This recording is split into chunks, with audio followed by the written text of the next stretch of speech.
ఢిల్లీ నుంచి మిషన్ తెలంగాణ ప్రారంభమైందని 3 రోజుల పర్యటన ముగించుకు వెళుతూ నితిన్ నబీన్ తెలంగాణ పార్టీ శ్రేణులకు స్పష్టమైన దిశానిర్దేశం చేశారు. ఈసారి కొంచెం కష్టపడితే అధికారంలోకి బీజేపీ ఖచ్చితంగా వస్తుంది అని చెప్పి చాలా కాన్ఫిడెంట్గా చెప్పారు. ఆయన వెళ్ళిన తర్వాత నాయకులు కూడా మాట్లాడుతూ మాకు ఈ పర్యటన ద్వారా చాలా స్పష్టమైన ఒక క్లారిటీ వచ్చింది, అధికారంలోకి రావడానికి అడుగులు ఎలా ముందుకెళ్లాలి అనేది. బీజేపీ ఎప్పుడు అధికారం కోసం టార్గెట్ చేసినా బూత్ స్థాయి నుంచి పైన రాష్ట్ర అధ్యక్షుడు వరకు ఒక స్పష్టమైన ఎజెండాతో ముందుకు వెళుతుంది. ఈసారి కాంగ్రెస్ ముక్త్ తెలంగాణ అంటే కాంగ్రెస్ ముక్త్ భారత్ నినాదం నుంచి కాంగ్రెస్ ముక్త్ తెలంగాణ అంటే తెలంగాణలో కాంగ్రెస్ ప్రభుత్వాన్ని తీసేయాలి అనేది. సో అందుకే నిన్న రైతు భరోసాకు సంబంధించి నిధుల విడుదల కార్యక్రమంలో ముఖ్యమంత్రి రేవంత్ రెడ్డి దీని మీదే మాట్లాడారు. ఎందుకు కాంగ్రెస్ పార్టీ ఉండకూడదు? అప్పుల కుప్పగా మాకు రాష్ట్రాన్ని అప్పచెప్తే ఆ అప్పులకు వడ్డీలు కట్టుకుంటూ ఆ అప్పులు తీర్చుకుంటూ ఓ టైంలో ఢిల్లీకి వెళ్ళడానికి కూడా మొహం చెల్లని పరిస్థితుల్లో ఈసారి రాష్ట్రాన్ని అభివృద్ధి బాటలో తీసుకెళ్తున్నందుకు కాంగ్రెస్ లేకుండా చేయాలా? 70,000 ఉద్యోగాలు ఇచ్చినందుకు కాంగ్రెస్ లేకుండా చేయాలా? అన్నదాతలకు 20,000 కోట్ల రుణమాఫీ చేసినందుకు కాంగ్రెస్ లేకుండా చేయాలా అని అనేక అంశాలు ప్రస్తావించారు. అన్నిటికంటే ముఖ్యంగా బీజేపీ తెలంగాణలో అధికారంలోకి రావడం అనే అంశాన్ని చాలా ఫన్ ఎలిమెంట్గా కొట్టుపడేశారు ముఖ్యమంత్రి. వెస్ట్ బెంగాల్ మోడల్ అంటున్నారు. వెస్ట్ బెంగాల్లో మీకు 15 ఏళ్లు పట్టింది అధికారంలోకి రావడానికి, సో ఇక్కడ కూడా ఇంకో 15 ఏళ్లు వెయిట్ చేయండి అని చెప్పారు. ఇప్పటికే 12 ఏళ్ళు అయింది, ఇంకో 15 ఏళ్లు వెయిట్ చేయాలి ముఖ్యమంత్రి చెప్పిన ప్రకారం. అంటే వెస్ట్ బెంగాల్లో ఏమైందంటే ఒకసారి 3 సీట్లు, తర్వాత 77, తర్వాత ఇప్పుడు 208 సీట్లతో అధికారంలోకి వచ్చారు. ఆ లెక్కను చూసుకుంటే బీజేపీ 2014లో 5, తర్వాత 1, తర్వాత ఇప్పుడు 8. కానీ అలా వర్కౌట్ అవ్వదు. బీజేపీ యాక్షన్ ప్లాన్కి ఎజెండాకి అనుగుణంగా వాళ్ళు పనిచేస్తారు. అయితే కాంగ్రెస్ కూడా బీజేపీ హిందుత్వ ఆ భావజాలాన్ని కొంత కౌంటర్ పార్ట్ చేయడానికి ఒకవేళ అది వర్కౌట్ అవుతుంది అని భావిస్తే దానికోసమే గోమాతలకు సంబంధించి ఒక పెద్ద ప్రోగ్రామ్ని టేకప్ చేస్తుంది. ఆ కార్యక్రమానికి ప్రధాని మోదీతో దాన్ని ఇనిషియేట్ చేయాలి అని చెప్పి కూడా ఇనాగ్రేట్ చేయించాలని కూడా ఆలోచిస్తోంది. కానీ గతంలో ఇలాంటి ప్రయత్నాలు కేజ్రీవాల్ కూడా చేశారు. అక్కడ జై శ్రీరామ్ అంటే దుర్గామాత అని కేజ్రీవాల్ ఎత్తుకున్నారు, వర్కౌట్ కాలేదు. రాహుల్ గాంధీ కూడా జై శ్రీరామ్ అంటే ఇంకొక చోటకి వెళ్ళి ఆయన ఇంకొక దేవుడి ఇది తీసుకున్నారు. అంటే హిందుత్వ అనే భావజాలంతో బీజేపీని బీట్ చేయాలంటే అది అంత సులువు కాదు. ఎందుకంటే అంత రూట్స్లోకి వెళ్ళిపోయింది బీజేపీ దేశవ్యాప్తంగా. మోర్ దెన్ 80% హిందూ ఓటింగ్ ఉన్న దేశంలో బీజేపీ ఎజెండాని అదే ఎజెండాతో బ్రేక్ చేయాలంటే అది అంత సులువు కాదు. మరి కాంగ్రెస్ పార్టీ బహుశా దాన్ని ఒక వర్టికల్గా తీసుకుని ఉంటే ఉండవచ్చు. ఇక రైతులకు సంబంధించి ఏ పార్టీ అయినా, ఇటు బీఆర్ఎస్ అయినా, ఇప్పుడు బీఆర్ఎస్ నిన్న రైతు వంచన సభ, అది రైతు ఆత్మగౌరవ సభ కాదు, మీరు ఇవ్వాల్సిన ఇంకా 29,000 కోట్ల రైతు రుణమాఫీ ఎప్పుడు చేస్తారో చెప్పండి అని. ఇంకొక విషయం అబ్జర్వ్ చేస్తుంటే నేను మీరు ముఖ్యమంత్రి మాటల్లో ఆయన ఎక్కువగా బీజేపీని టార్గెట్ చేయట్లేదు. పొలిటికల్గా ఆయన తూటాల్లాంటి మాటలు లేకపోతే కొంత ఎద్దేవా చేసేలాంటి మాటలన్నీ కూడా కేసీఆర్, కేటీఆర్, హరీష్ రావు అంటే బీఆర్ఎస్ టార్గెట్గానే తెలంగాణ ముఖ్యమంత్రి రేవంత్ రెడ్డి మాట్లాడుతున్నారు. అంటే ప్రజలు మీరు చెప్పిన అన్ని మాటలు, అన్ని కాశీమజలి కథలు విన్న తర్వాతే మిమ్మల్ని ఓడించి ఫామ్ హౌస్కి పంపించారు. మళ్ళీ మీరు రావాలని ఎవరు కోరుకుంటున్నారు? ఒక రాక్షసుడు లాంటి వాడిని ఫామ్ హౌస్లో బంధించాము, పశుపతితో పోల్చారు, ఇంక రావక్కర్లేదు, ఇప్పుడు ఈ పిల్ల రాక్షసులు రెడీ అయ్యారు అన్నారు అని కేటీఆర్, హరీష్ రావులకు సంబంధించి. సో ఇక్కడ అబ్జర్వ్ చేస్తే బీజేపీ అధికారంలోకి వస్తాము, కాంగ్రెస్ పార్టీని ప్రభుత్వం నుంచి దించుతాము, మేము ఎజెండా అంతా సిద్ధం చేసుకున్నాము మిషన్ తెలంగాణ అంటే ఎక్కడ దానికి ఇంపార్టెన్స్ ఇవ్వట్లేదు రేవంత్ రెడ్డి.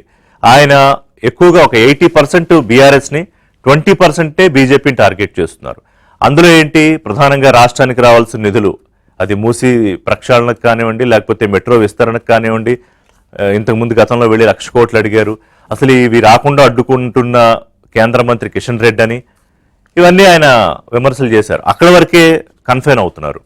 ఎక్కడో అధికారంలోకి వాళ్ళు వచ్చేస్తారని టార్గెట్గా ఆ ఆస్పెక్ట్లో ముఖ్యమంత్రి మాట్లాడట్లేదు. బట్ వేరే 39 సీట్లతో గతంలో అధికారంలోకి వచ్చిన 36%తో ప్రతిపక్షంలో ఉండిపోయిన బీఆర్ఎస్ టార్గెట్గానే ముఖ్యమంత్రి ఎందుకు మాట్లాడుతున్నారు?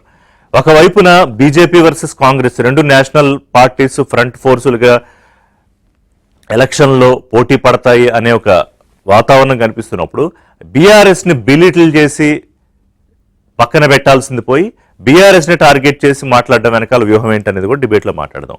సో ఒకటి, మూడు పార్టీల మధ్య ఫైట్, ఒక అందుకే పొలిటికల్ సమ్మర్ లాంటి ఒక పరిస్థితి వర్షాకాలం మొదలైపోయినా కూడా తెలంగాణలో ఏది ఇంకా 2.5 ఏళ్ళు ఎన్నికలకు ముందు. సరే మళ్ళీ అధికారంలోకి రావడానికి కాంగ్రెస్ పార్టీ రిటైన్ చేసుకోవడానికి ప్రయత్నం కానీ, లేకపోతే ఎక్కడ పోయిందో అక్కడ వెతుక్కోవడానికి బీఆర్ఎస్ కానీ, మొదటిసారి అధికారంలోకి రావడానికి బీజేపీ ఎజెండా కానీ చాలా స్పష్టంగా ఉంటుంది. తర్వాత ఒంటరి పోరని నిన్న బీజేపీ చెప్తోంది, అమిత్ షా చెప్పారు, నిన్న నితిన్ నబీన్ చెప్పారు. కానీ రాజకీయాల్లో చెప్పిన స్టేట్మెంట్ ప్రకారం చేసుకుంటూ వెళ్తారు, రాజకీయం ఉండదు. ఎన్నికల నాటికి ఎలా అయినా మారచ్చు పరిస్థితిని బట్టి. కానీ హామీల అమలు విషయంలో ఇది రాజకీయాలు, కానీ రాష్ట్రానికి కావాల్సింది ఏంటి? వీళ్ళ రాజకీయాలు, వీళ్ళ ఆధిపత్య పోరు కాదు కదా. రాష్ట్రంలో ప్రజలకి డెలివర్ చేశారా లేదా? ఎన్నికలకు ముందు ఇచ్చిన హామీలు ఏంటి, ఎంత డెలివర్ చేశారు, ఎంత పాక్షికంగా ఉన్నాయి, అసలు టచ్ అయినవన్నీ. సపోజ్ నిరుద్యోగ భృతి ఉంది, ఆ విషయంలో ఇంకా కాంగ్రెస్ ప్రభుత్వం టచ్ చేయలేదు. రైతు భరోసా, లేకపోతే రైతు రుణమాఫీ, మహాలక్ష్మి పథకం, లేకపోతే కళ్యాణ్ లక్ష్మి, ఇలాంటివి ఫ్లాగ్షిప్ అన్ని చేసుకుంటూ వెళుతోంది. ఇంకా కొన్ని ఇంపార్టెంట్ స్కీమ్స్ అన్ని, కానీ ఇంకా కొన్ని టచ్ అయినవి. దానికి బీఆర్ఎస్ తాలూకా అప్పుల కారణంగానో లేకపోతే ఇంకో దాని కారణంగానో చూపించే అవకాశం ఇంకా లేదు. ఎందుకంటే 2.5 ఏళ్ళు అయిపోయింది, ఇక 2 ఏళ్ళు పోతే మళ్ళీ ఎన్నికల హడావుల్లోకి వెళ్ళిపోతుంది.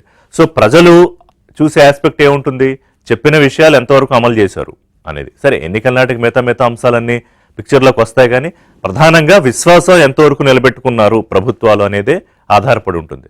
మీకు అదే కదా, ఆంధ్రప్రదేశ్లో ఎన్ని సంక్షేమ పథకాలు చేసే ఏమిచ్చినా కూడా విశ్వాసం, అంటే ఈ ప్రభుత్వం ఉంటే మనకి భరోసా ఉంటుంది అనే విశ్వాసం కల్పించగలిగితే కాంగ్రెస్ పార్టీ, రేవంత్ రెడ్డి అన్నట్టు డోకా ఉండదు. ఆ విశ్వాసం కనుక క్షీణిస్తే ఆ ప్లేస్లోకి ఏ ప్లేయర్ వస్తారనేది ప్రజలు నిర్ణయిస్తారు. బట్ ఓవరాల్గా ఎవరికీ ఛాన్స్ లేదని రేవంత్ రెడ్డి అంటున్నారు, ఎందుకంటే మేము మాత్రమే ఉంటాం కాబట్టి అని. బట్ మిగతా 2 పార్టీల వెర్షను అఫ్ కోర్స్ డిఫరెంట్ గా ఉంటుంది. ఒక బ్రేక్ తర్వాత 9 రోజుల్లో 9,000 కోట్లు విడుదలకు ముఖ్యమంత్రి నిన్న అనౌన్స్ చేశారు. నిన్న ఒక రోజే 2,482 కోట్లు విడుదల చేశారు. లక్షల మంది రైతులకు లబ్ధి. అలాగే ఇంతకుముందు నేను చెప్పినట్టు రైతు భరోసా, దీన్ని కూడా చేసుకుంటూ వెళుతున్నారు. అంటే పూర్తి స్థాయిలో అమలయ్యే పథకాలు కొన్ని, పాక్షికంగా కొన్ని అమలు అవుతున్నాయి, కొన్ని చేయాల్సినవి కూడా ఉన్నాయి, అవి కూడా మాట్లాడదాం. సో రైతు భరోసా 30 నెలల్లో 36,000 కోట్ల పైన ఇచ్చినట్టుగా మనకి రికార్డు ఉంది. అలాగే రైతు రుణమాఫీ విషయంలో 25 లక్షల మందికి లబ్ధి కలిగింది అని. అయితే ఇంకా 29,000 కోట్ల విడుదల చేయాలి కదా, రైతు వంచన సభలు పెట్టకండి అని హరీష్ రావు అంటున్నారు. అటు మనతో పాటు చరణ్ కౌశిక్ యాదవ్ జాయిన్ అవుతున్నారు, కాంగ్రెస్ పార్టీ ముఖ్య అధికార ప్రతినిధి, live stocks development agency corporation chairman. Premender Reddy గారు బీజేపీ సీనియర్ నాయకులు, అంది సత్యం గారు senior political analyst. Good morning అండి అందరికీ. సో ప్రేమేందర్ రెడ్డి గారు, ఇక్కడ నిన్న ముఖ్యమంత్రి మాట్లాడిన దాంట్లో ఒకటి రైతులకు సంబంధించిన నిధుల విడుదల కార్యక్రమంలో, సరే బీఆర్ఎస్ వెర్షన్కి వచ్చే ముందు పొలిటికల్ కామెంట్ మాట్లాడతా. పొలిటికల్ గా ముఖ్యమంత్రి ఎక్కువగా బీఆర్ఎస్ ని టార్గెట్ చేస్తూ, బీఆర్ఎస్ ఫోకస్ చేస్తూ మాట్లాడుతున్నారు. కానీ ఒక 2 లైన్లో తేల్చేశారు, బీజేపీ అధికారంలోకి వస్తాం మేమని 3 రోజుల పాటు మీరు విస్తృతంగా సభలు పెట్టుకున్నారు, మొత్తం ఒక కాన్ఫిడెన్స్ అంతా పోగు చేసుకున్నారు. కానీ రేవంత్ రెడ్డి గారి లెన్స్లో చూస్తే వెస్ట్ బెంగాల్ మోడల్ చెప్తున్నారు కదా, మీరు 15 ఏళ్ళు వెయిట్ చేయండి అప్పుడు చూద్దాం అధికారంలోకి వస్తారట అని ఒక ఫన్ మోడ్లో తీసి పక్కన పెట్టేశారు. ముందు దాని మీద మీ కామెంట్ ఏంటి? ఇప్పుడు రిషి గారు, మీరు చాలా అనుభవజ్ఞులైన యొక్క జర్నలిస్టు, అక్కడ ఉన్న పెద్దలందరికీ కూడా నమస్తే, ప్రజలందరికీ నమస్తే. అసలు రేవంత్ రెడ్డి గారికి ఓటమి కళ్ళ ముందు కదులుతున్నది, భవిష్యత్తులో ఏం జరగబోతుంది అనేది ఆయనకు తెలుసు. ఆయన టర్మ్ ఇంతవరకే, అసలు కాంగ్రెస్ పార్టీకే ఇది లాస్ట్ టర్మ్ అని చెప్పి వాళ్ళకు కూడా తెలుసు. ఈ పరిస్థితులలో చివరికి తప్పక కాంగ్రెస్ పార్టీ బీఆర్ఎస్ ఈసారి కలవబోతున్నది. రీపోలరైజేషన్, దీంట్లో చాలా విషయాలు వాళ్ళకు ఒక భావ సారూప్యత ఉంది, నేను ఇప్పుడే చెప్పను. తర్వాత రెండవది, మేము నిన్న మా మీటింగ్ లో తీసుకున్న నిర్ణయం ఏంటంటే, అసలు ఈ కాంగ్రెస్ బీఆర్ఎస్ గురించి ఎక్కువ తక్కువ మాట్లాడడం కానీ ఆలోచించడం కానీ అనవసరము, మన పని మనం చేసుకుంటే జరుగుతుంది. నేను ఎంత విశ్వాసంతో విషయం చెప్తున్నానంటే, ఒకవేళ సూర్యుడు పడమరణ ఉదయిస్తే ఉదయించవచ్చు కానీ నెక్స్ట్ టైము భారతీయ జనతా పార్టీకి రావడాన్ని మాత్రం ఎవరు ఆపలేరు. అంత ఖచ్చితంగా జరగబోతున్నది ఒకటి. ఎందుకంటే దానికి భారతీయ జనతా పార్టీ దగ్గర అన్ని విషయాలు ఉన్నాయి. అసలు రేవంత్ రెడ్డి కాంగ్రెస్ లో ఉంటాడో ఉండడో, ఎక్కడ ఏమైతుంది అనేది కూడా మనం చెప్పలేము, అటువంటి పరిస్థితి అది. కాబట్టి రేవంత్ రెడ్డిని వాళ్ళు ఎవరు కూడా వాళ్ళ పార్టీలో ఉన్న వాళ్ళు కూడా నమ్మడం లేదు. ఆయన చెప్పే మాటలు అవన్నీ కూడా ఏంటంటే ఇప్పుడు ఈ 2.5 ఏళ్ళు ఎట్లో ఏ విధంగా నడుపుకోవడం కోసం మళ్ళా ఇంకొకటి అసమ్మతి లేకపోతే ముఖ్యమంత్రి మార్పు ఇటువంటి రాకుంటుండడం. అసలు ఏం చేసిందని రైతు భరోసా ఎన్ని సీజన్స్ అయినాయి, ఎన్ని సీజన్స్లు ఇచ్చిండు. ఏదో తాపుకోసారి ఏంటంటే ప్రతిసారి ఏదైనా ఒకటి చేయడానికి దానికి ఎక్కువ పబ్లిసిటీ చేసుకోవడం ఇవన్నీ చేయడం, కానీ ప్రజలకు అవన్నీ గుర్తుంటాయి. ఈ 6 గ్యారెంటీలు 420 హామీలల్లా ఎన్ని నెరవేర్చిందని ఆయన సంబరాలు చేసుకోవడం, అందులో ఏదో అప్పుడు అడపాదడపా ఏదో చేసి నేను చేస్తున్నా అంటే అసలు రెండోది ఎల్నినో రాబోతున్నది. దానికి కేంద్ర ప్రభుత్వం ఎప్పుడో హెచ్చరిక చేసింది. ఏమన్నా ఈ రాష్ట్రంలో చర్యలు తీసుకున్నాడా? ఎంతటి గంభీరమైన పరిస్థితి ఉన్నది. ఆ పరిస్థితిని ఎట్లా దాన్ని ట్యాకిల్ చేయాలని ఇంతవరకు ఎలాంటి ఒక ఆలోచన లేదు. ఒక సమీక్ష మహారాష్ట్ర మోడల్ అని చెప్పి అధ్యయనం చేయండి అని చెప్పిండు. మరి మహారాష్ట్రలో అంత సత్వరమైన చర్యలు తీసుకుంటూ ఉంటే ఇక్కడ రైతులను కానీ రాష్ట్రాన్ని కాపాడడానికి ఏం చేస్తున్నాడు? ఇవాళ తన యొక్క ఫెయిల్యూర్స్ నుంచి డైవర్షన్ చేయడానికి ప్రతిసారి ఏదో ఒక రాజకీయమైన యొక్క మాటలు మాట్లాడడం, రాజకీయంగా భారతీయ జనతా పార్టీ గురించి మాట్లాడితే నాకు క్రేజ్ వస్తుంది. ఎందుకంటే నరేంద్ర మోడీ లాంటివి అంటే అదో కాంట్రవర్షియల్, అదో 2 రోజులు నడుస్తుంది. టీఆర్ఎస్ అయితే షరామాములే. వాళ్ళిద్దరు ఒకటి డూప్ ఫైట్. ఎందుకనంటే మరి రేపు భవిష్యత్తులో కలవబోయేటంటున్నారు డూప్ ఫైట్ అని. అంటే బీఆర్ఎస్ ని కాంగ్రెస్ బాస్కెట్ లో ఎందుకు వేస్తున్నారు? ఎందుకేస్తున్నానంటే గతంలో వాళ్ళు కలిసి పోటీ చేసింది నిజం కాదా? కలిసి 2.5 సంవత్సరాలు అధికారంలో ఉన్నది నిజం కాదా? తర్వాత వాళ్ళిద్దరు కూడా మజ్లిస్ పార్టీతో ఫ్రెండ్షిప్ చేస్తున్నది నిజం కాదా? మీరు చెప్పండి. ఇందులో ఏమన్నా అబద్ధం ఉంటే నేను ఇప్పుడు చరణ్ గారు చెప్పినా, నేను ఎవరు చెప్పినా నేను ఒప్పుకుంటా. నేనేమంటున్నానంటే వాళ్ళు ఈజీ, వాళ్ళు ఎందుకంటే బీజేపీ ఎప్పుడైతే బలపడుతుందో, బీజేపీ ఎప్పుడైతే వస్తున్నదో అనిపిస్తుందో ఇద్దరు కలిసిపోతారు. ఇప్పుడు అటువంటి పరిస్థితి వాళ్ళకు అవసరం అప్పుడు. కాబట్టి మజ్లిస్ ముగ్గురు కలిసిపోతారు. అందుకోసం భారతీయ జనతా పార్టీ ఇవన్నిటిని ముందే ఊహించి ఈ 3 పార్టీలను ఎదుర్కోవడం కోసమే మేము స్ట్రాటజీ చేస్తున్నాం. 100% భారతీయ జనతా పార్టీ నెక్స్ట్ వస్తుంది. ఎందుకంటే ప్రజలు ఇవాళ కోరుకుంటున్నారు, మేం కాదు. మా క్యాడరే సిద్ధంగా లేదు, మా క్యాడర్ని మేము సిద్ధం చేస్తున్నాం. ప్రజలు ఇవాళ విశ్వసిస్తున్నారు. ఈ 2 పార్టీలను చూసినాం. వారు 15 సంవత్సరాలు అన్నారు కదా, ఈ 2 పార్టీలు వాళ్ళు 10 సంవత్సరాలు, వీళ్ళు 5 సంవత్సరాలు, 15 సంవత్సరాలు టర్మ్ పూర్తి అయిపోయింది. అందుకోసమే నెక్స్ట్ బీజేపీ. అంటే ఎన్నికల్లో, అసెంబ్లీ ఎన్నికల్లో మీరు గెలిచిన 8 సీట్లకి ఈ 2.5 ఏళ్లలో ఎందుకు బీజేపీ మీద అంత కావాలని ప్రజలు కోరుకోవడానికి అంత మార్పు ఏం జరిగిపోయింది? ఒకటి మీ పార్టీ రాష్ట్ర అధ్యక్షుడు మారారు, మీ పార్టీ జాతీయ అధ్యక్షుడు మారారు, ఈ 2 జరిగాయి. అసలు మా దాంట్లో అధ్యక్షుడు అనేది ఇంపార్టెంట్ కాదు. ప్రతి బూత్ కార్యకర్త కూడా రాష్ట్ర అధ్యక్షుడు కాగలుగుతాడు, లేకపోతే ఏదైనా కాగలుగుతారు. మా దాంట్లో మీరు చూసింది కదా నితిన్ నవీన్ గారు ఎలా ప్రెసిడెంట్ అయిండో. కాబట్టి ఈడ అసలు అలాంటి వాటికి అవకాశమే లేదు. ఈడ ప్రెసిడెంట్ ఎవరు అనేది ముచ్చటే లేదు. పార్టీ ఇప్పుడు రామచంద్రరావు గారు నడిపిస్తున్నారు. రేపు ఆయనేమో నాయకత్వంలో ఎన్నికలు పోవచ్చు, లేకపోతే ఏదైనా జరగవచ్చు. అది పార్టీ నిర్ణయిస్తుంది. ఎవరున్నా కూడా ఈడ గెలవడం ఖాయం. ఎందుకనంటే ఈ 2 పార్టీల పట్ల ప్రజలు విసిగిపోతున్నారు. ఇప్పుడు బీఆర్ఎస్ అంటున్నారు కదా మళ్ళీ, అరే వాళ్ళ కవితను చెప్పేవాటికి వాళ్ళ సమాధానం చెప్తే చాలు. వాళ్ళు చెప్పేది వాళ్ళు మాట్లాడే వాళ్ళ విశ్వసనీయత ఎక్కడ ఉన్నదని నేను అంటున్నా. అంటే సేమ్ టైంలో కాంగ్రెస్ పార్టీకి దేశమంతా ఎట్లా ఉన్నదో మనం చూస్తున్నాం. సేమ్ రాష్ట్రంలో కూడా ఇప్పుడు కాంగ్రెస్ పార్టీ ఏం చేసింది చెప్పుకోనండి. ఊరికే ఏదో కొన్ని ఇప్పుడు ఎవరైనా చేస్తారు. చెట్టు ఏంటంటే నువ్వు నీళ్లు పోసినా పోయకుండా పెరుగుతూనే ఉంటుంది, ఏదో కొద్దిగా గాలిలో ఉన్న తేమ తీసుకొని. ఆ టైప్ లో రాష్ట్రంలో ఏదో మామూలుగా రొటీన్ గా జరిగే విషయాల గురించి జరిగితే కూడా ఇవాళ మేమేదో గొప్పతనం చేసినాము, ఏం చేసినామని అంటే బీఆర్ఎస్ చేసిన అప్పుల కుప్పలోంచి ఆ వడ్డీలు కట్టుకుంటూ 1వ తారీఖే జీతాలు ఇస్తూ సంక్షేమం అమలు చేస్తూ అభివృద్ధి పదంలో తీసుకెళ్తూ ఇవన్నీ చెప్పారుగా ముఖ్యమంత్రి. నేనేమంటున్నా అంటే అవి మామూలుగా కూడా జరిగేటియే. సంక్షేమం అనేది అన్ని పార్టీలు చేస్తున్నాయి. తర్వాత అభివృద్ధి అనేది దేశం మొత్తం జరుగుతున్నది. ఇక్కడ మనం మొత్తం భారతదేశమే అత్యంత వేగంగా అభివృద్ధి చెందుతున్న యొక్క ఆర్థిక వ్యవస్థ ప్రపంచంలోనే. ఈ రోజు అన్ని రాష్ట్రాలు కూడా అదే విధమైన యొక్క అభివృద్ధిలో పోతున్నాయి. వీరు ఒక్కరే చెప్తున్న ట్రిలియన్ ఎకానమీ అని, ఇంకా మిగతా వాళ్ళు 3 ట్రిలియన్ 4 ట్రిలియన్ 5 ట్రిలియన్ అనే దాని గురించి అసలు దేశమే 5 ట్రిలియన్ అదే అందుకోసమే చెప్పేది. కాబట్టి ఇట్లా పెట్టుకోవడంలో తప్పు లేదు. ఆ విషయంలో నేను రేవంత్ రెడ్డి గారు నేను తప్పు పడతలేను. 1 ట్రిలియన్ ఎకానమీ, ఫ్యూచర్ సిటీ ఇవన్నీ మాట్లాడుకోవాలి. మరి ముఖ్యమంత్రి ఉన్నది అందుకోసం, అవన్నీ ఆలోచించుకోవాలి. దాంట్లో పెద్ద నేనేం కాదట్లేదు. కానీ వాళ్ళు ఏదో అయిపోయింది అని తర్వాత ఈ 2 పార్టీల యొక్క వ్యవహారం కానీ, కరప్షన్ కానీ, అవకతవకలు కానీ ఇవన్నిటి విషయంలో ప్రజలకు క్లారిటీ ఉంది.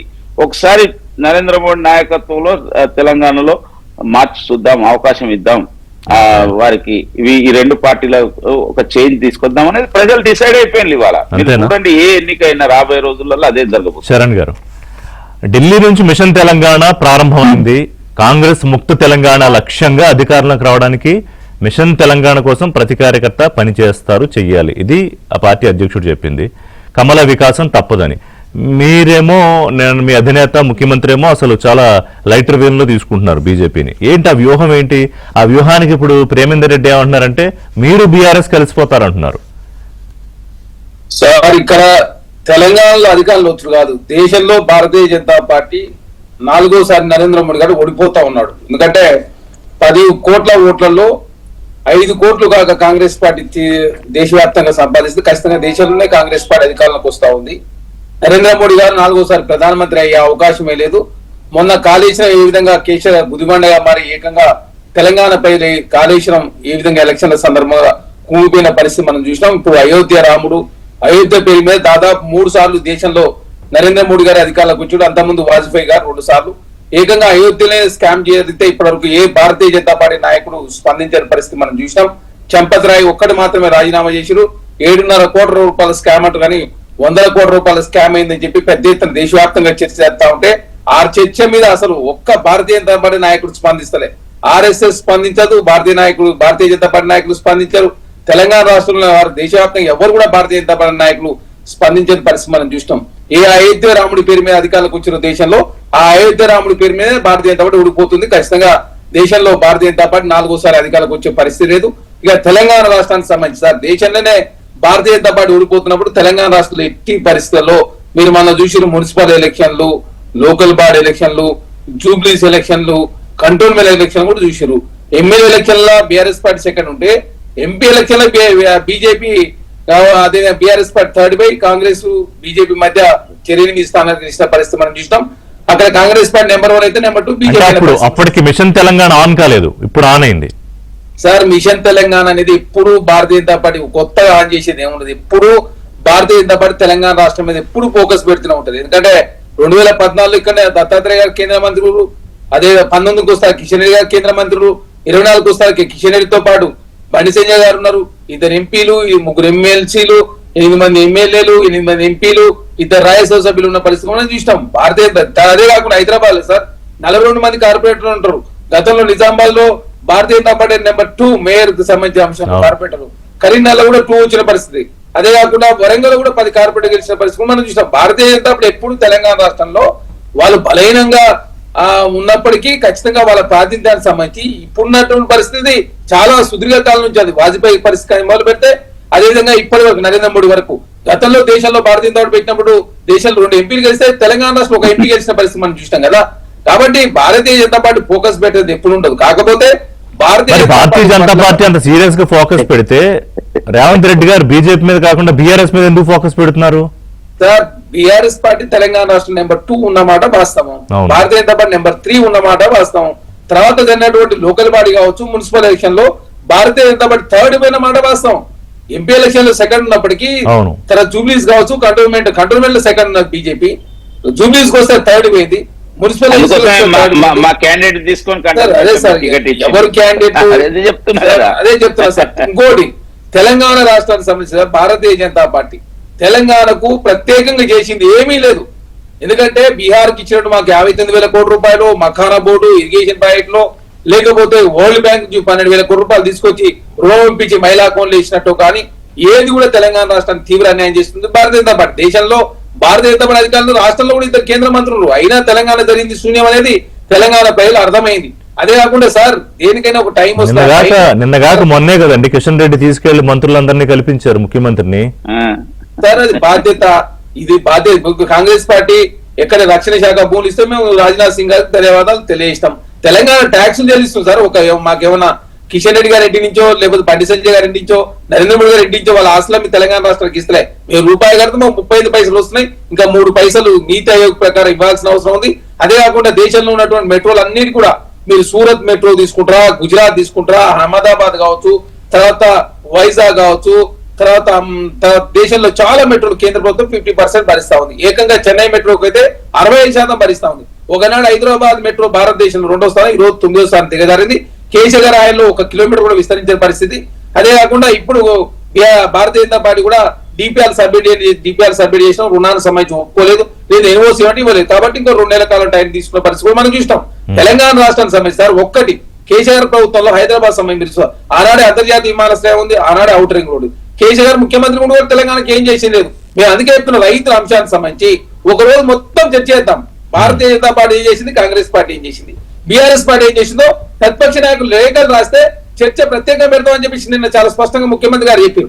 కేసీఆర్ ప్రభుత్వం ఆయన సార్ ఇప్పుడు 69,000 కోట్ల తెలంగాణ అప్పు 7 లక్షల కోట్ల రూపాయలతో పాటు ఇంకొక 1,20,000 కోట్ల రూపాయల కాంట్రాక్టర్ బిల్లులు చెల్లించుకోకపోయాడు.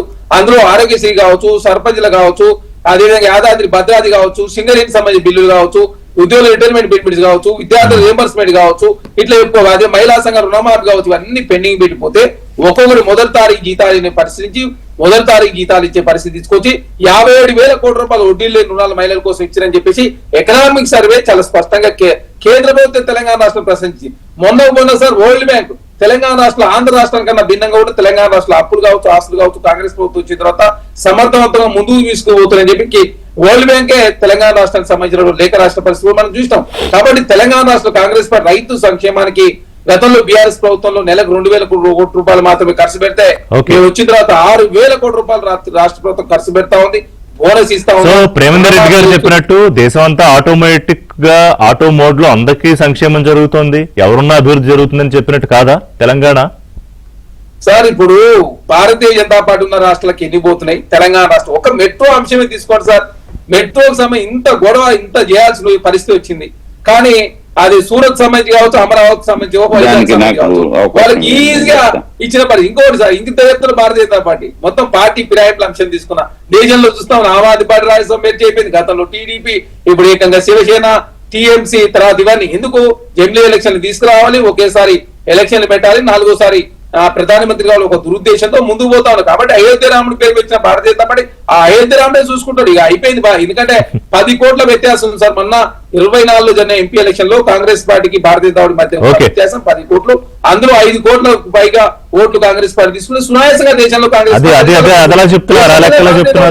రాష్ట్ర లెక్క మనలో కొనసాగించే అవకాశం. కాబట్టి కాంగ్రెస్ బీఆర్ఎస్ పార్టీ మధ్య పోటీ జరగాలి. ఆ పోటీలో కాంగ్రెస్ పార్టీ గెలిచింది, Bharatiya Janata party BRS party second వచ్చి కూడా డీటెయిల్డ్ గా మాట్లాడదాం. Before that welcome back Satyam గారు.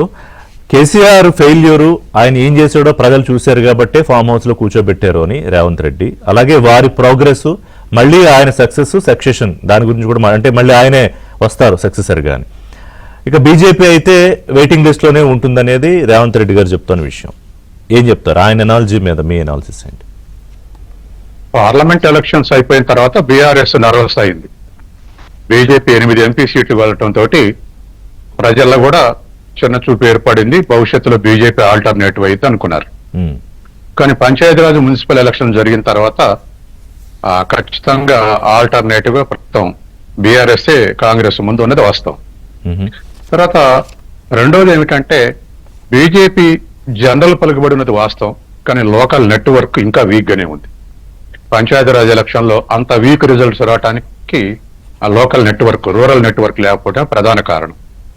కాబట్టి ఇవాళ రేవంత్ రెడ్డి అన్నట్టుగా నేరెస్ట్ రైవల్ బీఆర్ఎస్, అందుకే బీఆర్ఎస్ మీద ఫోకస్ పెడుతున్నట్టు. తర్వాత ఎప్పుడు కూడా బీజేపీకి పార్లమెంట్ ఎలక్షన్స్ లో అడ్వాంటేజ్ ఉంటుంది. నేషనల్ పార్టీ, ఆల్టర్నేటివ్ సమీప ఆల్టర్నేటివ్ పార్టీ లేదు, సమీప ఆల్టర్నేటివ్ లీడర్ లేడు మొన్నటి వరకు. కాబట్టి ఖచ్చితంగా బీజేపీకి పార్లమెంట్ ఎలక్షన్స్ లో ఎప్పుడు కూడా అడ్వాంటేజ్ ఉంటుంది. కానీ శాసనసభ, లోకల్ బాడీ ఎలక్షన్స్ వచ్చేవరకల్లా డిసడ్వాంటేజ్ ఫేస్ చేస్తుంది. అలా ఫేస్ చేయడానికి కారణం నెట్వర్క్ లేకపోవటమే. ఇప్పుడు అట్లనే ఉంటదని చెప్పేసి అనుకోవటం ఇది అవకాశవాద రాజకీయాల ఎరా. రేపు కాంగ్రెస్ లో ఎమ్మెల్యే టికెట్ రాని వాళ్ళు, బీఆర్ఎస్ లో ఎమ్మెల్యే టికెట్ రాని వాళ్ళందరూ బీజేపీలో చేరటం ఖాయం. బీజేపీ కూడా 3 రకాల వ్యూహాలు అమలు జరుపుతుంది. ఇంతకుముందు ప్రేమేందర్ చెప్పినట్టు ముందు హిందుత్వ ఎజెండా, సోషియో ఎకనామిక్ ప్రాబ్లమ్స్ మీద ముందు ఫైట్ చేస్తుంది, అది ఒక వ్యూహం. రెండోది 2 పార్టీలో ఉన్నటువంటి టికెట్ రాని వాళ్ళందరినీ ఆహ్వానిస్తుంది, ఇది రెండో వ్యూహం. మూడోది సెంట్రల్ ఈడీ కానీ సిబిఐ కానీ ఐటీ కానీ ఈ రెండు పార్టీల్లో ఉన్నటువంటి ఎక్కడెక్కడ లొసుగులు ఉన్నాయో ప్రెజర్ బిల్డప్ చేసి వాళ్ళని కూడా మోపప్ చేసుకునేటువంటి అవకాశం ఉంది. కానీ ఈ ఇవాళ ఈ ప్రయత్నాలన్నీ గతంలో కూడా చేసిందిగా, గడిచిన 12 ఏళ్లలో కూడా చేసిందిగా బీజేపీ. అంటే వీక్ గా ఉన్నప్పుడు చేస్తే దానికి ఆల్టర్నేటివ్ ఎమర్జ్ కాదు. ఓకే, కానీ బలం పెరిగిన తర్వాత చేస్తే అది ప్రెజర్ ఈల్డ్ అవుతారు. కాబట్టి ఖచ్చితంగా ఈ 3 రకాల వ్యూహాలు అమలు జరిపేటువంటి అవకాశం ఉంది. మిగతా రాష్ట్రాల్లో కూడా ఇటువంటి వ్యూహాలు అమలు జరిపింది, సక్సెస్ అయింది. రేపు తెలంగాణలో కూడా ఈ 3 వ్యూహాలు అమలు జరుపుతాయి. ఇక ఆర్థిక విషయాలకు వచ్చినప్పుడు కాంగ్రెస్ పార్టీ యొక్క అధికారంలోకి వచ్చిన తర్వాత బిగ్గెస్ట్ అచీవ్మెంట్ ఏంటంటే రుణమాఫీ. ఇవ్వాల్సి ఉంటే ఇంకో 9,000 కోట్లు ఇవ్వాలి అందరికి ఉంటే, కానీ ఇవాళ 4.5 లక్షల కోట్ల బడ్జెట్ ఉన్నటువంటి తమిళనాడు కానీ, మహారాష్ట్ర కానీ, ఉత్తరప్రదేశ్ కానీ, బీహార్ కానీ 10,000 కోట్ల రుణమాఫీ కూడా చేసే స్థితిలో లేవు. వాస్తవానికి రుణమాఫీ ఒకే ఫైనాన్షియల్ ఇయర్ లో 20,000 కోట్ల మాఫీ అంటే కాంగ్రెస్ వాళ్ళకు ఉత్సాహం ఎక్కువ చేశారా, లేదా హామీ ఇచ్చాం గారు చేశారా? కానీ 2-3 ఫైనాన్షియల్ ఇయర్లు చేయాల్సింది ఒకే ఫైనాన్షియల్ ఇయర్ చేయడంతో మిగతా చిన్న చిన్న పథకాలు ఇంకో 2-3 అమలు చేసే అవకాశాన్ని కోల్పోయింది. అవును, వాస్తవానికి రైతులు కూడా రుణమాఫీ మీద అర్జెంటుగా లేరు. రైతు భరోసా రెగ్యులర్ గా ఇస్తారా లేదా అనేదే వాళ్ళ కంటెంట్. ఎందుకంటే ఆ రుణమాఫీ ఎలా అయినా చేస్తారులే, ఎన్నికల్లో వెళ్లే లోపు అనేది ధీమాతో ఉంటారు వాళ్ళు. అయితే ఎందుకు చేశారంటే కేసీఆర్ 4 ఏళ్ల తర్వాత చేశాడు. అవును, ఆ క్రాప్ లోన్ కున్నటువంటి లక్షణం ఏమిటంటే రైతులకు 4% వడ్డీ, కేంద్ర ప్రభుత్వం 3% రీఎంబర్స్ చేస్తుంది 1 ఇయర్ లో రీపే చేస్తే. 7%లో 4% మాత్రం రైతు మీద పడుతుంది, మిగతాది సెంట్రల్ గవర్నమెంట్ భరిస్తుంది. కానీ 12 months తర్వాత పే చేయకపోతే 11% ఇంట్రెస్ట్ రేట్. కేసీఆర్ రుణమాఫీ చేస్తానంతో రైతులు ఎవరు రీపే చేయలే. 4 ఏళ్ల తర్వాత అయ్యేవరకల్లా 1,50,000 వడ్డీ అయింది, 45 నుంచి 50,000 వడ్డీ అయింది. దీంతో 1,00,000 రుణమాఫీ చేస్తే 50,000 వడ్డీ కింద పోయింది, 50,000 రైతులు బెనిఫిట్ అయ్యారు. కాబట్టి అది దృష్టిలో పెట్టుకుని ఒకేసారి రుణమాఫీ చేశారు, అది కష్టమైంది. కాబట్టి ఇవాళ 20,000 కోట్ల రుణమాఫీ చేయడం అనేది గ్రేటెస్ట్ అచీవ్మెంట్. ఇది ఒకటి. రెండవది రైతు భరోసా అనేది వాస్తవానికి భారతదేశంలో ఏ రాష్ట్రం అమలు చేయట్లేదు. ఎందుకంటే రాష్ట్రాలకు ఆ క్యాపబిలిటీస్ లేవు ఇప్పుడున్నటువంటి పరిస్థితుల్లో. నాకు అన్ని రాష్ట్రాల ఒక ఎకనమిస్ట్ గా నాకు అన్ని రాష్ట్రాల ఆర్థిక వ్యవస్థల మీద అవగాహన. ఏపీలో ఇస్తున్నట్టున్నారుగా రైతు బంధు లేదు, ఈ స్థాయిలు ఇవ్వట్లేదు. కాబట్టి ఆఖరికి సెంట్రల్ గవర్నమెంట్ కూడా కుటుంబానికి 6,000 ఇస్తుంది. కుటుంబానికి 6,000, అది కూడా 5 ఎకరాల లోపు ఉన్న వాళ్ళకి ఇస్తుంది. 3 విడతలుగా 2,000 చొప్పున ఇస్తుంది. ఒక్క అమెరికాలో మాత్రమే రైతుల సంఖ్య తక్కువ ఉంది కాబట్టి వాళ్ళకి ఇంత రైతులు పెట్టే ఖర్చులు 50% సబ్సిడీ ఇస్తారు అమెరికాలో. అయినా రైతుల సంఖ్య 60 లక్షల నుంచి 20 లక్షలకు తగ్గింది అమెరికాలో. కాబట్టి మన దేశంలోకి వస్తే ఒక్క తెలంగాణలో ఈ రైతు భరోసా గాని రైతు బంధు గాని ఇస్తున్నారు. అయితే ఇది ఉచిత కానుక కాదు. ఇప్పుడు నీటి సౌకర్యం వ్యవసాయ ఉత్పత్తి పెంచడంలో తెలంగాణలో నీటి సౌకర్యం ఎంత ప్రభావితం చేస్తుందో రైతు భరోసా కూడా అంత ఉపయోగపడుతుంది వ్యవసాయ ఉత్పత్తి పెంచడంలో. కాబట్టి ఆనాడు కేసీ ఇచ్చిన, ఈనాడు రేవంత్ ఇచ్చిన ఖచ్చితంగా రైతు భరోసా. రైతుల విషయానికి వచ్చినప్పటికీ కాంగ్రెస్ పార్టీ ఛాంపియన్ ఈనాడు. ఖచ్చితంగా ఇప్పుడు రుణమాఫీ చేసింది, ఇప్పుడు రైతు భరోసా ఇస్తుంది. తర్వాత కొత్తగా ఇవాళ దరిదాపు 500 రూపాయల క్వింటాకు ఇవాళ సబ్సిడీ కూడా ఇస్తుంది. ఇది మా అమ్మినటువంటి శాఖ. బీఆర్ఎస్ ఈ రైతు వంచనని అదైతే నిలబడదు, బీఆర్ఎస్ వర్షన్ అయితే నిలబడదు. ఇప్పుడు బీఆర్ఎస్ చేసిన దానికి ఈక్వల్ గా లేదా కొంత మించేసేస్తుంది తప్ప దానికన్నా తక్కువేం చేయట్లేదు. అది రాజకీయ విమర్శలతోటి నాకు సంబంధం లేదు. కానీ ఆర్థిక విషయాలు మాత్రమే లెక్కలతో సహా రుజువు చేయగలం. కాబట్టి ఇది రెండో విషయం. తర్వాత అసలు రైతు భరోసా అమలు చేసేది ఏ రాష్ట్రానికి ఆ క్యాపబిలిటీ లేదు. తెలంగాణలో పెట్టారు కాబట్టి అమలు చేయాలి, కాబట్టి ఇది కూడా ఓన్ రెవెన్యూ నుంచి అమలు చేయట్లేదు. గతంలో చేయలేదు, ఇప్పుడు చేయట్లేదు, అప్పులు చేసుకొచ్చి చేయటమే. కాబట్టి ఇది ఒక బర్డన్ అయినప్పటికీ దరిదాపు 56% మంది వ్యవసాయం మీద ఆధారపడి ఉన్నారు. ఇప్పటికి కూడా ఎంప్లాయ్మెంట్, ఉపాధి కల్పిస్తుంది. జీడిపిలో 18% కాంట్రిబ్యూట్ చేస్తుంది. ఇంత ఇంపార్టెంట్ సెక్టర్ కాబట్టి ఇది భరించినా తప్పు లేదు రైతుల కోసం. ఇది రైతుల వారి విషయానికి వస్తే ఈ విధమైనటువంటి యాక్టివిటీని ముందుకు తీసుకోవటం అవసరం. ఎందుకంటే మనకు వెన్నెముక తెలంగాణ ఎకానమీలో ఇప్పటికి కూడా వ్యవసాయమే. హైదరాబాద్ డెవలప్ అవుతున్నా, లేకపోతే సాఫ్ట్వేర్ డెవలప్ అయినా, లేకపోతే ఫార్మసీ డెవలప్ అయినా, లేకపోతే ఏరోస్పేస్ డెవలప్ అయినా, ఇప్పటికి కూడా ఎక్కువ మంది ప్రజలతో సంబంధం ఉన్నటువంటి రంగం వ్యవసాయ రంగమే. సో కాబట్టి ఇది తప్పదు. కానీ నాకు పొలిటికల్ గా ఇప్పుడు మరి బీజేపీ కాసేపు బీఆర్ఎస్ ని పక్కన పెడితే, బీజేపీ కాంగ్రెస్ ని బీట్ చేయాలంటే అవుట్షైన్ చేయాలంటే ఏ మార్గం ఎంచుకుంటుంది? ఇప్పుడు రైతులు ఇంపార్టెంట్ సెక్టర్లో మీరు అన్నట్టు కాంగ్రెస్ ఛాంపియన్ అనుకుంటే, మిగతా నిరుద్యోగులు సరే నిరుద్యోగ భృతి ఇంకా అడ్రస్ చేయాలి, ఈ దివ్యాంగుల పెన్షన్ పెంపు ఇలాంటివి కొన్ని ఉన్నాయి, బట్ ఫ్లాగ్షిప్ లో నిరుద్యోగ భృతి ఉంది. ఇప్పుడు రైతులు, మహిళలు, యువత ముఖ్యంగా ఏ పార్టీ అనే ముగ్గురు మీద కదా ఫోకస్. సో ఇప్పుడు బీజేపీ ఏ ఆస్పెక్ట్ లో కాంగ్రెస్ ని బీట్అవుట్ చేయగలుగుతుంది ఎన్నికల నాటికి? ఇప్పుడు వాళ్ళు గమనించే కాంగ్రెస్ గవర్నమెంట్ ఖచ్చితంగా బీజేపీ గతంలో మీరు కర్ణాటక ఓడిపోయినప్పుడు ఒక స్టేట్మెంట్ ఇచ్చారు జాతీయ స్థాయి బీజేపీ నాయకుడు. ఓకే, ఏం స్టేట్మెంట్ ఇచ్చారంటే కర్ణాటకలో మాకు హిందుత్వ ఏజెండా సరిపోలేదు, సోషియో ఎకనామిక్ ఏజెండాని ముందుకు తీసుకురావాలి, మేము రెండింటిని తీసుకురావాలని చెప్పేసి ఓపెన్ గా చెప్పాడు. అవును, అది చెప్పగానే మహారాష్ట్ర ఎలక్షన్స్ లో, బీహార్ ఎలక్షన్స్ లో, బెంగాల్ ఎలక్షన్స్ లో మొత్తం కూడా సోషియో ఎకనామిక్ ఏజెండాని ముందుకు తీసుకొచ్చారు.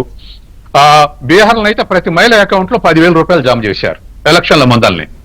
అంటే ఉచితాలు వద్దన్న పార్టీ కూడా జమ చేయాల్సి వచ్చింది. ఎందుకు చేయాల్సి వచ్చిందంటే ప్రజలు దాన్ని షార్ట్ టైం గెయిన్ చూస్తున్నారు. మరి చేతులు కట్టుకుని కూర్చుంటే ఎలక్షన్ రిజల్ట్ వచ్చినాక చేసేది ఏముండదు. కాబట్టి అన్నిట్లా కూడా అది అమలు చేశారు. కాబట్టి ఇక్కడ ముందు తెలంగాణలో హిందుత్వ ఎజెండా, తర్వాత కాంగ్రెస్ పార్టీ లోపాల మీద వర్క్ చేస్తారు.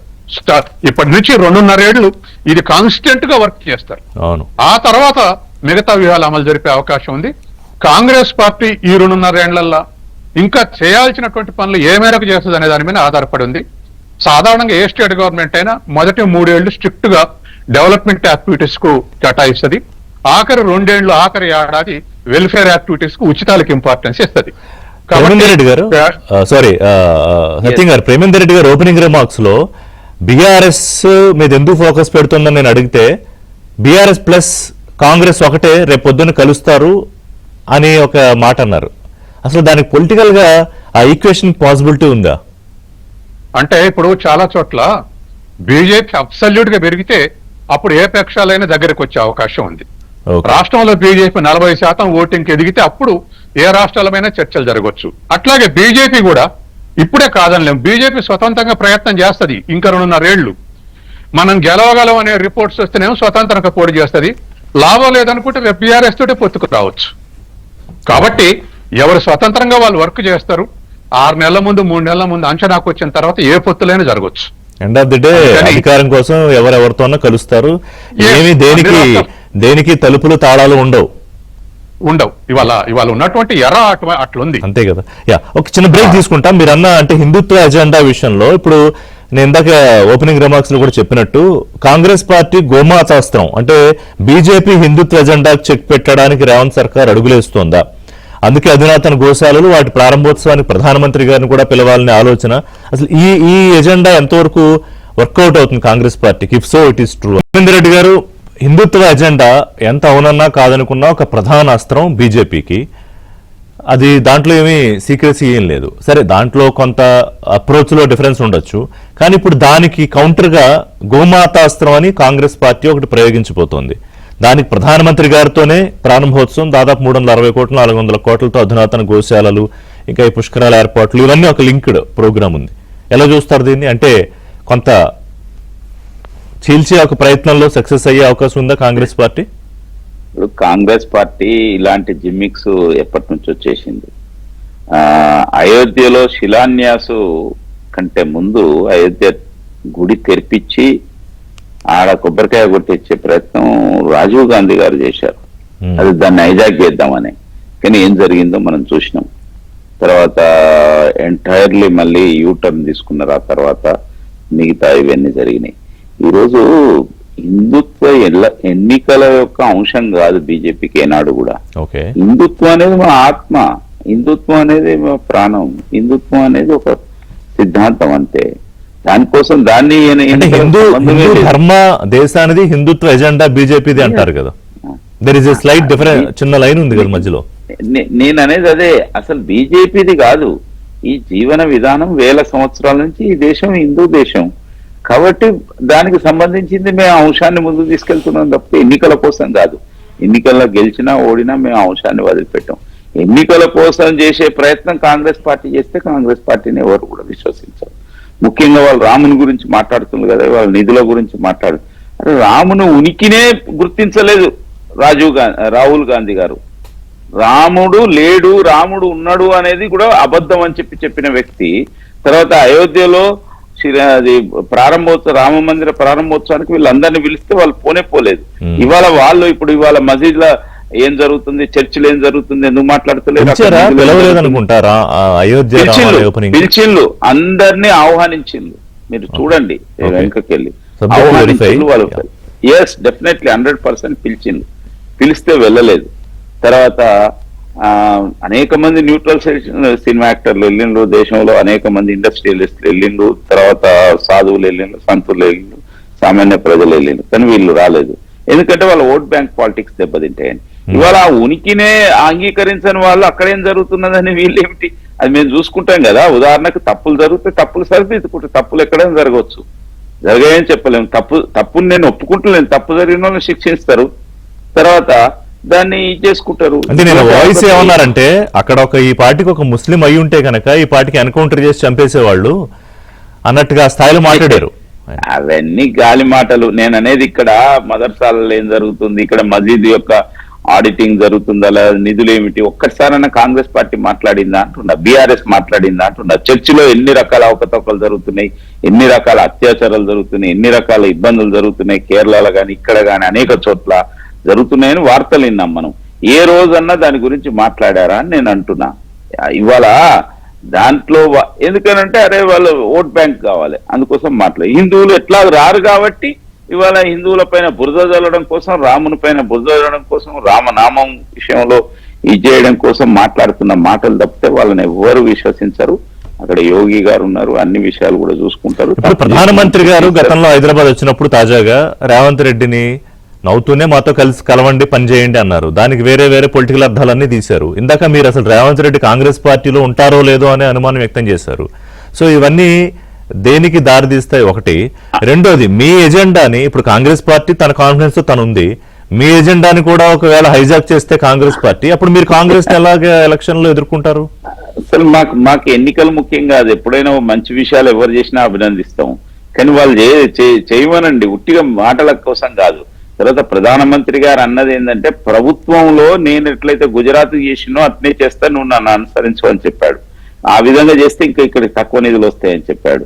అసలు వాళ్ళు ఏం చెప్తున్నారు ఇక్కడ నిధుల గురించి, మెట్రో గురించి? మెట్రో చిన్న విషయం. మెట్రో విషయంలో వాళ్ళ యొక్క లోపాలు ఉన్నాయి, అది లాస్ వస్తుందని ఎలాంటి ఇది చేయలేదు కాబట్టి నువ్వు టేకప్ చేసినావు. టేకప్ చేసిన తర్వాత మిగతా ప్రాసెస్ లో వెళ్ళాలి. అది అధికారులు ఉంటారు, దాని సిస్టమ్ ఉంటుంది, సిస్టమ్ లేదు.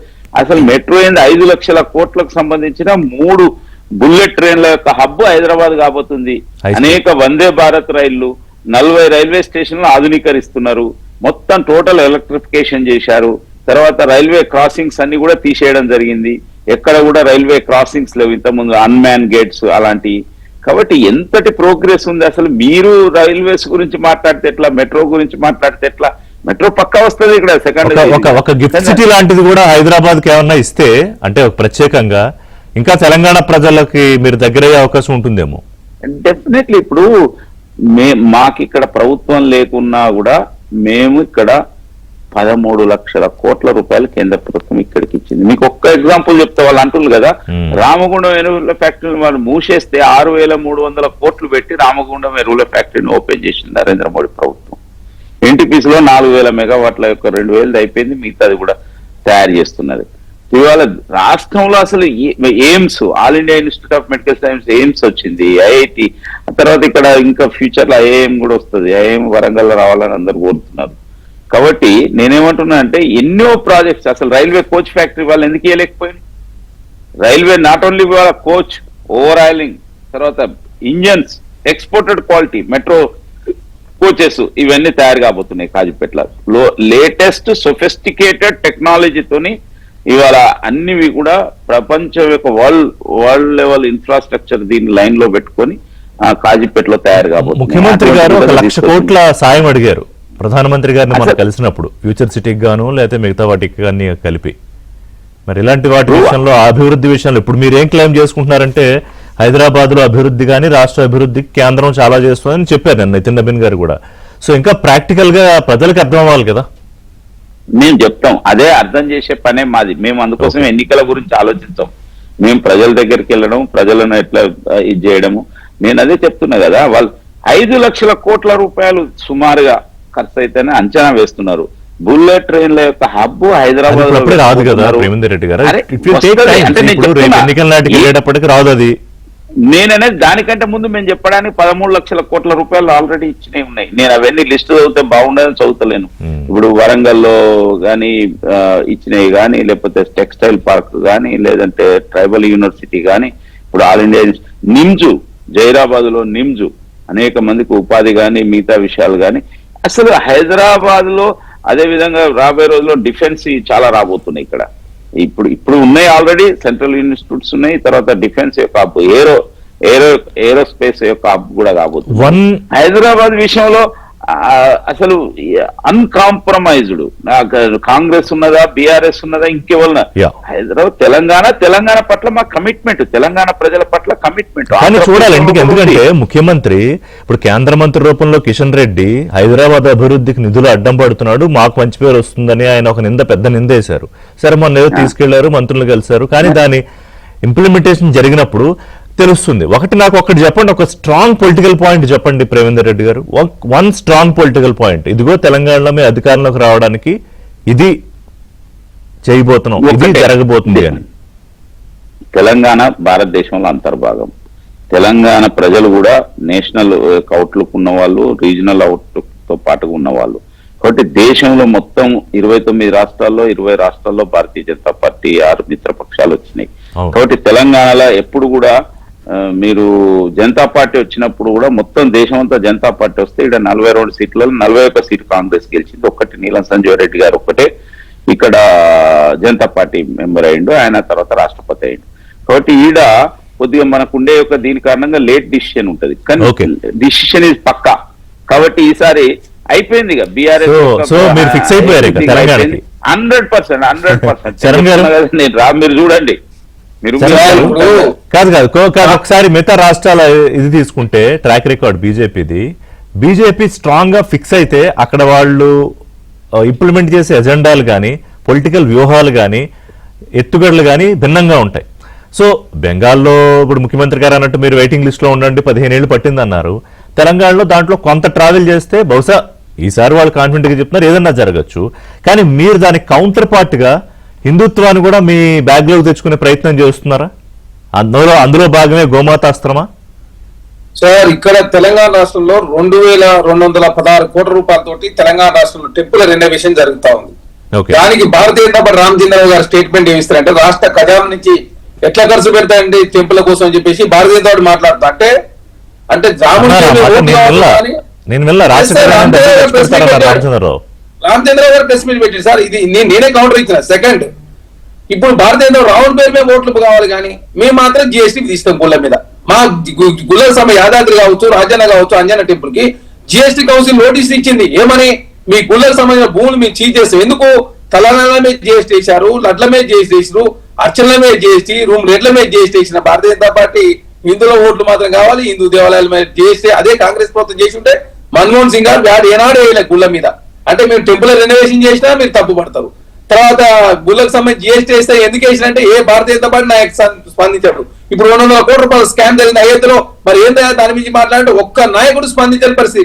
తెలంగాణ రాష్ట్రంలో సార్ చిన్న ఒక సీతాపల్లి మండలో ఎల్లమ్మ టెంపుల్ ఏదో అదేవిధంగా టెంపుల్ మీద ఏదో చిన్న తలకాయ తీసుకుపోయారని చెప్పి పేద చేతుల గలాడ క్రియేట్ చేసి మొత్తం భారతీయ జనతా పార్టీ మొత్తం రోడ్డు మీదకి వచ్చి పని. అయోధ్య రాముడు సార్, అయోధ్య రాముడి పేరు మీద దాదాపు భారతీయ జనతా పార్టీ 5 సార్లు దేశంలో అధికారానికి వచ్చింది. భారతీయ జనతా పార్టీ స్వతహాగా 27% ఓటు బ్యాంక్ ఉంటే తటస్థంగా ఉండేది 15%. ఆ తటస్థంగా ఉన్న వాళ్ళు ఎప్పుడు భారతీయ జనతా పార్టీ ఓట్లు వేస్తూనే 37% ఓట్లతో భారతీయ జనతా పార్టీ దేశంలో ఎప్పుడు ఈ 3 సార్లు ప్రధానమంత్రి నరేంద్ర మోడీగా కాగలరు. అదే భారతీయ జనతా పార్టీ చేస్తే కరెక్ట్, కాంగ్రెస్ పార్టీ చేసిన దాని హిందూ సనాతన ధర్మం కోసం కాంగ్రెస్ పార్టీ కావచ్చు, అదే ఆలయాల పునరుద్ధరణ కావచ్చు. మీరు కూడా సనాతన ఛాంపియన్ అని చెప్పుకోవడానికి కాంగ్రెస్ ఇప్పుడు ప్రయత్నం చేస్తుందా? సార్, మేము ఒట్టి ఎప్పుడు చెప్పుకోవాలని ఆలోచన లేదు. మొన్న సుప్రీంకోర్టు అయోధ్య రామ మందిర్ జడ్జిమెంట్ కూడా ఆనాడు పివి నరసింహ గారు తీసుకొచ్చిన ఆర్డినెన్స్ మూలంగా మాత్రం వచ్చింది. ఈ భారతీయ జనతా పార్టీ నాయకులు ఆర్ఎస్ఎస్ చేసిన చట్టాల ద్వారా రాలేదు. ఇక ఇంత చెప్తారు. ఇప్పుడు ఏం చెప్తారు మదర్శాల ఏంటి సార్, ఆర్ఎస్ఎస్ కే రిజిస్టర్ అని చెప్పేసి చర్చ జరుగుతుంది. అరే భారతదేశంలో రాజ్యాంగాలు మీరు గౌరవించే ఉద్దేశం లేదు కదా, ఆర్ఎస్ఎస్ కే రిజిస్ట్రేషన్ లేదు, ఆ రిజిస్టర్ లేదు చెప్పండి, లెక్కలు చెప్తలేదని చెప్పేసి పెద్ద ఎత్తున చర్చ జరుగుతుంది కదా. తప్పు చేయనప్పుడు లెక్కలు చెప్తాను పోయేదేంటి? ఇప్పుడు ఆర్ఎస్ఎస్ కూడా స్పందించదు సార్. అయోధ్య విషయంలో ప్రతిసారి భారతీయ జనతా పార్టీ 2004లో 31% ఉండే భారతీయ జనతా పార్టీ ఓట్ బ్యాంకు. 2009కి వస్తే అది 31% కంటిన్యూ అయింది. 2014 36% అయింది, 2019 44%, 2024కి వస్తే అది 43% అయింది. అందులో నరేంద్ర మోడీ గారి పేరు మీద దాదాపు 32% మంది ఓట్లు వేస్తా ఉన్నారు. ఇప్పుడు తటస్థంగా ఉన్న వాళ్ళు 22% ఉన్నారు. ఈ తటస్థంగా ఉన్న వాళ్ళు ఈసారి రామ మందిరం పేరు మీద గతంలో కేసీఆర్ సంబంధించి కాళేశ్వరం ఎట్లయితే జరిగిందో అయోధ్యను ఓన్లీ రాజకీయం కోసం వాడుకొని అయోధ్య సంబంధించి విరాళాలు కావచ్చు ఇవన్నీ కూడా జరిగినా కూడా ఇప్పటి వరకు ఏ నాయకుడి మీద చర్యలు తీసుకోకుండా ఓన్లీ 8 మందిని అనామకులు మాత్రం అరెస్ట్ చేసినని చెప్పేసి దేశవ్యాప్తంగా కరెక్ట్. కానీ మీరు ఆ పాయింట్ ఎత్తుకున్నా అది మీకు పొలిటికల్ గా హెల్ప్ అవుతుందా తెలంగాణలో? సార్ తెలంగాణ కాదు సార్, దేశవ్యాప్తంగా మీరు భారతీయ జనతా పార్టీ దేశవ్యాప్తంగా పంచన పడుతున్న మాట వాస్తవం. నరేంద్ర మోడీ గారు మీరు చూస్తారు 4 రాష్ట్రాలు 5 రాష్ట్రాల ఎలక్షన్ తర్వాత మీరు పెట్రోల్ డీజిల్ రేటు పెంచారు. అదే ముందే పెంచుంటే భారతీయ జనతా పార్టీ అవుట్ అయ్యేది సార్. అది తర్వాత ఇప్పుడెందుకు జమ్మూ ఎలక్షన్ తీసుకొస్తే భారతీయ జనతా పార్టీ లాభం జరుగుతాయన్న ఒక దురుద్దేశమే తప్ప దానిలో భాగంగా అన్ని పార్టీల సంబంధించిన ఎంపీలు కమర్షియల్ గ్యాస్ సిలిండర్ ధర తగ్గింది, ఇప్పుడే నయారా బంక్ వాళ్ళు పెట్రోల్ ధరలు తగ్గించారు. నయారా వాళ్ళు నయారా నెట్వర్క్ తగ్గించింది. సార్ ఆనాడు ఏం చెప్పింది మన్మోహన్ సింగ్ గారు ప్రధానమంత్రిగా ఉన్నప్పుడు దేశంలో బంగ్లాదేశ్ రూపాయి అట్టుంది, పాకిస్తాన్ అట్టుంది. ఇవాళ ఏమైంది సార్ 96 రూపాయలు అయింది సార్. ఒకటి కాదు 14 మంది ప్రధానులు 63 లక్షలు పోటీ చేస్తే చూసారు. కాబట్టి భారతీయ జనతా పార్టీ 3 సార్లు అవకాశం ఇచ్చారు కాబట్టి ఖచ్చితంగా మీరు చూస్తారు. కాంగ్రెస్ పార్టీ ఫిక్స్ అయిపోయామని చెప్తున్నారు ప్రేమేందర్ రెడ్డి గారు. అటు ఇటు లేదు, ఇంక ఫిక్స్ ఫ్రేమ్ ఫిక్స్. చరణ్ గారు తెలంగాణ కోసం అధికారానికి ఫ్రేమ్ ఫిక్స్ చేశారు అంటున్నారు ప్రేమేందర్ రెడ్డి గారు. సార్ భారతీయ జనతా పార్టీ ఎప్పుడు ఫిక్స్ చేస్తారు సార్. ఏ ఎలక్షన్ వచ్చినా వాళ్ళు సీరియస్ తీసుకుంటారు, వాళ్ళు ఎప్పుడు పోటీ చేసే ప్రయత్నం చేస్తారు, ఎప్పుడు అదేవిధంగా గెలవాలనే లక్ష్యంతో పనిచేస్తారు. దానిలో భాగంగా వాళ్ళు ముందుకు పోతారు. కొత్త ఏం కాదు, పాత కాదు. అదే కాకుండా తెలంగాణ రాష్ట్రంలో ముక్కోలో పోటీ జరిగితే సునాయాసంగా కాంగ్రెస్ పార్టీ గెలుస్తుంది. లాంగ్ వే టు గో, చాలా జరుగుతాయి ఈ లోపు. సత్యం గారు బిఫోర్ క్లోజింగ్, ఈ గోమాతాస్త్రమో లేకపోతే ఇంకోటో అంటే అది పేటెంట్ అని కాదు కానీ ఎవరన్నా ఏమన్నా చేయొచ్చు, కానీ ఆ జాన్రాలో అప్రోచ్ అయితే ఏమన్నా ఉపయోగం ఉంటుందా కాంగ్రెస్ కి? అది మార్జినల్ ఉపయోగమేనండి. అది అసలు ఇప్పుడు బీజేపీ ఒక్క హిందుత్వకే ఇంపార్టెన్స్ ఇవ్వట్లే, అనేక రకాలుగా వర్క్ చేస్తుంది. అయితే హిందువులు ఎక్కువ ఉన్న దేశంలో ఖచ్చితంగా పాజిటివ్ ఇంపాక్ట్ ఉంటుంది. ఉదాహరణకు మీరు జిహెచ్ఎం ఎలక్షన్ల ముందు కేసీఆర్ ఎర్రవెల్లిలో ధార్మిక కార్యక్రమాలు చేశారు. అవును, లక్షల మంది పోయి విజిట్ చేసి వచ్చారు. హైదరాబాద్ మున్సిపల్ ఎలక్షన్ లో 100 సీట్లు వచ్చాయి. నేను ఆశ్చర్యపోయా. బీజేపీ పోయి బీఆర్ఎస్ ఆ స్థాయి.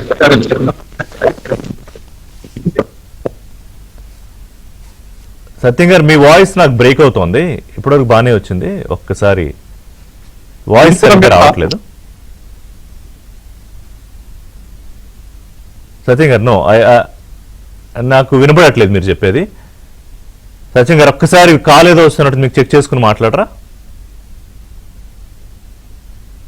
Yeah please continue. ఒకసారి అన్మ్యూట్ చేసి మాట్లాడండి.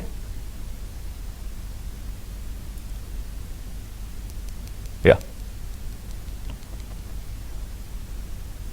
Okay, let's close. నాకు అంటే మీరు చెప్పబోయేది అర్థమైంది. బహుశా ఎంతో కొంత అది పొలిటికల్ గా గెయిన్ చేసే అవకాశం ఉంటుంది అని చెప్తున్నారని అనుకుంటున్నాను నేను. అంతేనా సచిన్ గారు? వినపడితే కనుక ఒకసారి మాట్లాడండి. Yeah sorry, I cannot hear your voice, but okay చూద్దాం. అంటే గోమాతాస్త్రం అయినా ఇంకోటైనా ప్రజలు ఎండ్ ఆఫ్ ది డే ఒక క్లారిటీతో అయితే ఉంటారు, అతి చైతన్యవంతంగా ఆలోచిస్తారు తెలంగాణ ఓటర్లు. దానికి రిజల్టే 10 ఏళ్ల తర్వాత కాంగ్రెస్ పార్టీకి అధికారం ఇచ్చారు. సరే బీజేపీ ఒకసారి అధికారం అడగచ్చు తెలంగాణ ప్రజల్ని, కానీ కాంగ్రెస్ పార్టీ తను డెలివరీ చేయలేక ఫెయిల్ అయితేనో లేకపోతే మరో అవకాశం ఇంకొకరికి ఇవ్వాలనుకున్నప్పుడు ఖచ్చితంగా ప్రజలు ఆలోచిస్తారు. చూద్దాం ఏం జరుగుతుందో. థ్యాంక్స్ వెరీ మచ్ అండి పార్టిసిపేట్ చేసినందుకు. ఇదే వాళ్ళ చర్చ. అప్డేట్స్ కోసం కీప్ వాచింగ్ ఏబిఎన్ ఆంధ్రజ్యోతి.